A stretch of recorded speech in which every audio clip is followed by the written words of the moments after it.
ದುರಾಶೆಯ ಫಲ ಸಿದ್ದಣ್ಣನೆಂಬ ಕಡು ಬಡವನಿದ್ದ. ತುಂಬ ಬೇಜಾರುಗೊಂಡು ಬಡತನದಿಂದ ಜೀವನದಲ್ಲಿ ಭರವಸೆಯನ್ನು ಕಳೆದುಕೊಂಡು ಜಿಗುಪ್ಪೆಯಿಂದ ಆತ್ಮಹತ್ಯೆ ಮಾಡಿಕೊಳ್ಳುವ ನಿರ್ಧಾರಕ್ಕೆ ಬಂದ. ಕಾಡಿಗೆ ಹೋಗಿ ಬೆಟ್ಟವನ್ನು ಹತ್ತಿ ಅಲ್ಲಿಂದ ಹಾರಿ ಆತ್ಮಹತ್ಯೆ ಮಾಡಿಕೊಳ್ಳಲು ಮುಂದಾದ. ನಿಲ್ಲು ಎಂದು ಧ್ವನಿಯೊಂದು ಕೇಳಿಬಂತು. ಸಿದ್ದಣ್ಣ ಅತ್ತ ನೋಡಿದ. ಸಾಧು ಒಬ್ಬ ಆತನತ್ತಲೇ ಓಡೋಡಿ ಬಂದ. ಏಕೆ ಪ್ರಾಣ ಕಳೆದುಕೊಳ್ಳುತ್ತಿರುವೆ? ನಿನಗೆ ಒದಗಿದ ಸಂಕಷ್ಟವಾದರೂ ಎಂಥದ್ದು? ಆತ್ಮಹತ್ಯೆ ಮಹಾಪಾಪ ಎಂಬುದು ನಿನಗೆ ತಿಳಿಯದೆ ಎಂದು ಸಂತೈಸುತ್ತ ಕೇಳಿದ. ಸಿದ್ದಣ್ಣ ತನಗೊದಗಿದ ಬಡತನದ ಬೇಗೆ ತಾಳಲಾರದೆ ಈ ನಿರ್ಧಾರ ಕೈಗೊಂಡುದಾಗಿ ಹೇಳಿ ಕಣ್ಣೀರು ಸುರಿಸಿದ. ಈತನ ಸ್ಥಿತಿ ಕಂಡು ಸಾಧುವಿಗೆ ಕನಿಕರವೆನಿಸಿತು. ಸಿದ್ದಣ್ಣನನ್ನು ಒಂದು ಮರದ ಹತ್ತಿರ ಕರೆದುಕೊಂಡು ಅದರ ಬುಡದಲ್ಲಿ ಅಗೆಯುವಂತೆ ಸೂಚಿಸಿದ. ಅದರಂತೆ ಸಿದ್ದಣ್ಣ ಅಲ್ಲಿ ಅಗೆದಾಗ ಒಂದು ಮಡಕೆ ದೊರೆಯಿತು.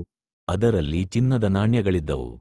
ಅವುಗಳನ್ನು ಕಂಡು ಸಿದ್ದಣ್ಣನಿಗೆ ಅತೀವ ಸಂತಸವಾಯಿತು. ಸಾಧು ಹೇಳಿದ, ನೋಡು ಸಿದ್ದಣ್ಣ, ಈ ಸಂಪತ್ತು ನಿನಗೆ ಅರ್ಪಿಸುತ್ತಿದ್ದೇನೆ.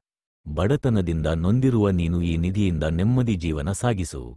ಆದರೆ ಒಂದು ಎಚ್ಚರಿಕೆ, ಎಂದಿಗೂ ದುರಾಶೆಗೆ ಬಲಿಯಾಗಬೇಡ, ಯಾರಿಗೂ ಅನ್ಯಾಯ ಮಾಡಬೇಡ. ಹೊರಟು ಹೋದ ಎಂದು ಆಶೀರ್ವದಿಸಿ ಸಿದ್ದಣ್ಣ ಅಂತೆಯೇ ಒಪ್ಪಿ ನಿಧಿ ತೆಗೆದುಕೊಂಡು ತನ್ನ ಊರಿಗೆ ಮರಳಿದ.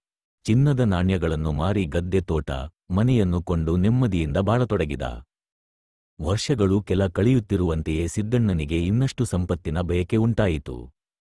ಮತ್ತಷ್ಟು ಶ್ರೀಮಂತನಾಗಬೇಕೆಂಬ ದುರಾಶೆ ಹೆಚ್ಚಾಯಿತು. ಬಡವರಿಗೆ ಹೆಚ್ಚಿನ ಬಡ್ಡಿಗೆ ಸಾಲ ಕೊಟ್ಟು ಮರುಪಾವತಿ ಮಾಡದವರ ಮನೆ ಹೊಲಗಳನ್ನು ಜಪ್ತಿ ಮಾಡಿ ಅನ್ಯಾಯದಿಂದ ದುಡ್ಡು ಗಳಿಸಿದ. ಸಾಧುವಿನ ಎಚ್ಚರಿಕೆ ಮರೆತುಬಿಟ್ಟ. ಇಡೀ ಊರಿಗೆ ಬಹುದೊಡ್ಡ ಶ್ರೀಮಂತನಾದ. ಈ ಮಾಹಿತಿ ದರೋಡೆಕೋರರ ಗುಂಪಿಗೆ ತಲುಪಿತು. ಒಂದು ರಾತ್ರಿ ಆ ಕಳ್ಳರು ಸಿದ್ದಣ್ಣನ ಮನೆಗೆ ಲಗ್ಗೆಯಿಟ್ಟು ಸಂಪತ್ತನ್ನೆಲ್ಲ ಕೊಳ್ಳೆ ಹೊಡೆದುಕೊಂಡು ಹೋಯಿತು. ಆತ ಮತ್ತೆ ಬಡತನದ ಸ್ಥಿತಿಗೆ ಮರಳಿದ.